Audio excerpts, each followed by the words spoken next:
Here in China, people are crazy about pandas.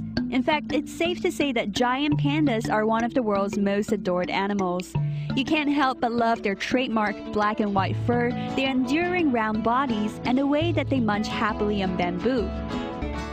Today we'll introduce to you a man in Sichuan province who is trying to make use of people's love for pandas to promote environmentalism.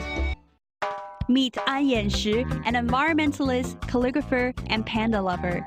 He likes to call himself an environmentalist panda calligrapher. Earlier this year, An Yanshi made a splash with his special organic panda tea. An's tea is the world's most expensive tea. Why? Well, his tea happens to be fertilized with panda droppings. He said that he got the idea after attending a seminar where he learned that giant pandas absorb just 30% of the nutrition contained in their food.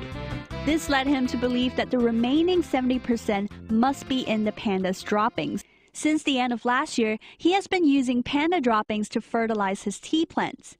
According to An, the very first batch of panda tea is priced at 219,865 RMB per 500 grams, which is more than $35,000 US. The price 219,865 yuan expresses an environmental concept. In Chinese, the numbers rhyme with the sentence, "I am responsible for the successful long-term development of the global village in the 21st century." When asked about why this tea has such an insanely high price, An gives a very confident explanation. From an ordinary citizen's point of view, the tea is indeed too expensive. But I just want to earn money from rich people in order to establish an environmental fund. The first batch of tea was planted on the hilltops of Ya'an using 10 tons of panda droppings.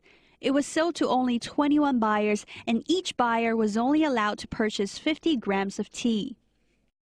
According to An, all profits will go to setting up a panda tea culture environmentalism foundation that will be dedicated to promoting environmentalism in China. An insists that chemical fertilized tea leaves look more yellow, whereas his panda tea is dark green. He also claims that his tea retains a rich taste even after being steeped 3 times. Even if you're not interested in tasting An's panda tea, be sure to check out these adorable creatures when you're in China. Wild giant pandas live mainly in Sichuan province, but also in Shanxi and Gansu provinces. Today you can find them in zoos in all major Chinese cities, as well as national nature reserves in Sichuan and Shanxi.